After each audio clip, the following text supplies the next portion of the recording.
Hello all, welcome back. This is Operation Hindenburg. This would be fall-winter of 1917. I don't even remember what actual turn number this is. I think it's like 17 or 18.5, somewhere around there.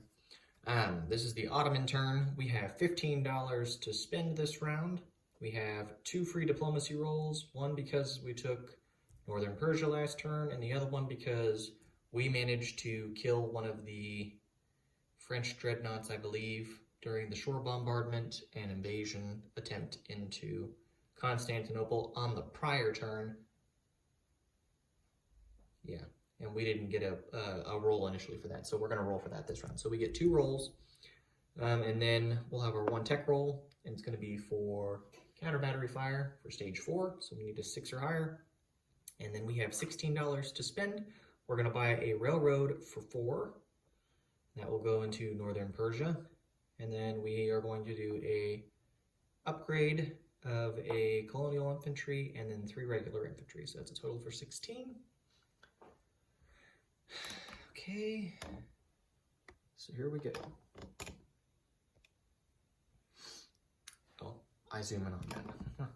It's been a long day. I've been working on a project, so my mind is fried. Let's do our rolls real quick. So first, let's do tech. So 6 or higher for counter battery fire. That's a 3, so that missed. That would have been good for diplomacy. We're going to do, the first one's going to be red at a 3 for Romania. And then yellow's 2 for Mexico. I believe Mexico hasn't aligned, but if it isn't, then I'll roll for something else. But it's 2, so here we go. That's an 11 and a 10.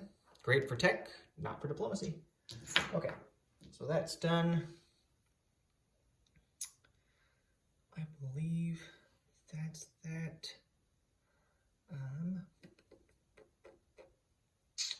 Okay, let's get into combat. There's just one.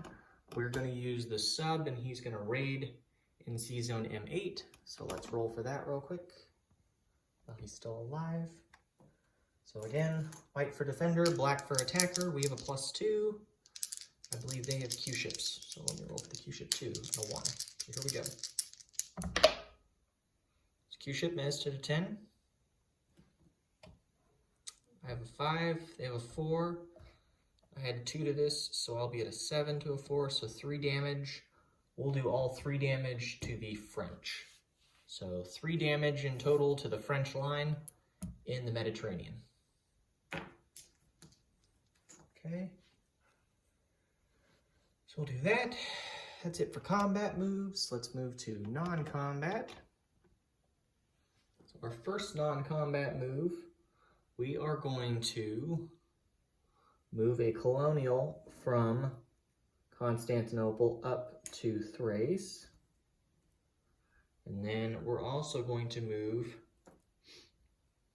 3 infantry. Actually, no. 2 infantry into Thrace. Okay. So I'll leave behind 4 chips. Let me get a guy. Shoot. Or no, 3 chips. There we go. So there's 3 guys left in Constantinople. We'll move 2 guys out along with a colonial. So we'll do that. Then we're going to move a colonial up from Anatolia into Constantinople.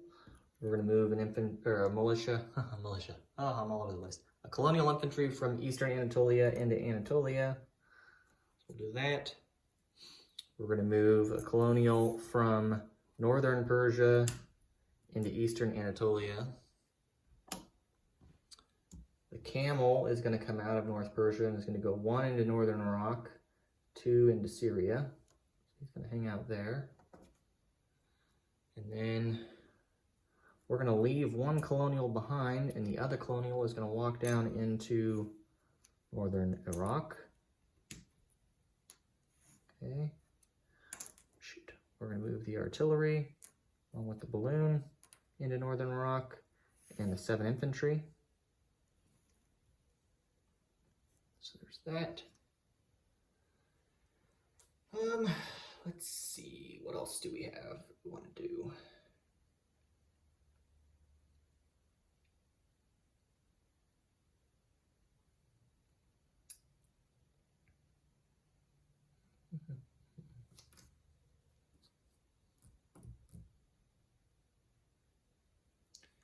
there anything else that we want to do in the current situation? Yeah, there is. We are going to move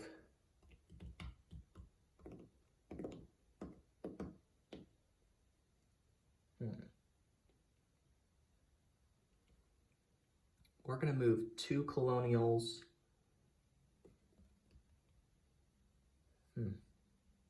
Decisions.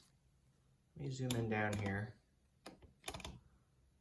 We're going to move 2 colonials out of Hijaz and into Palestine, and then we're going to rail 2 colonials from Palestine up to Anatolia.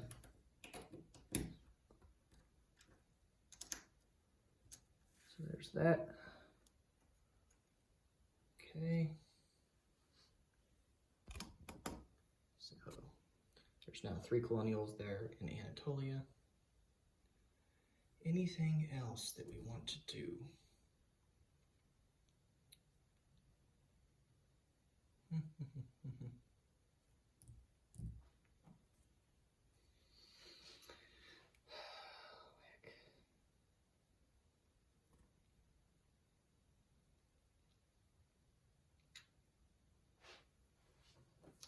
Let's see. I believe that's it for non-combat. I don't think there's anything else that makes logical sense to do at this time, movement-wise. So we'll do that.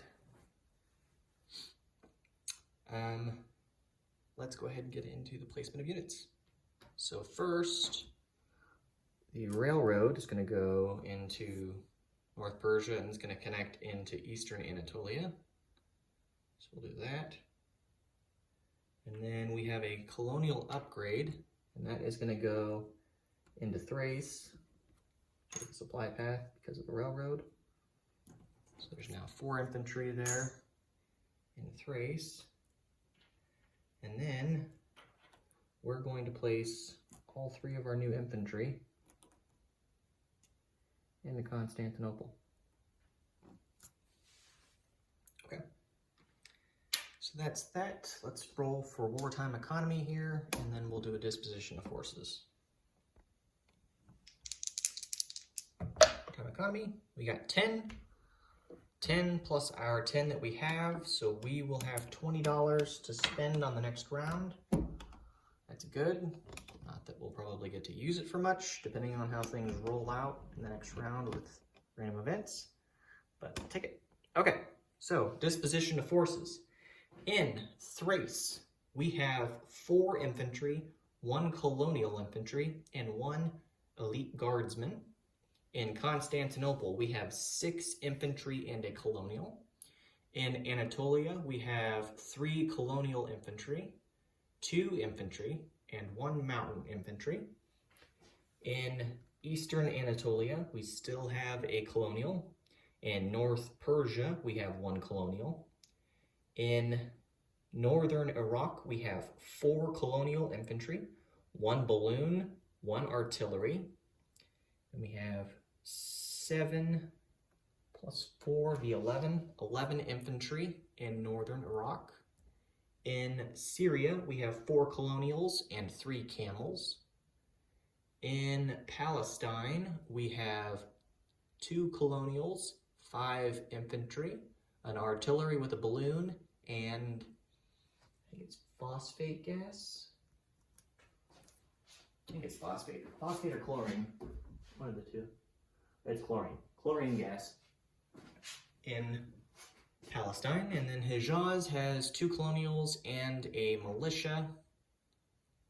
And then that's it. That's the only changes. So, all right. So we'll have $20 to spend going into the next round.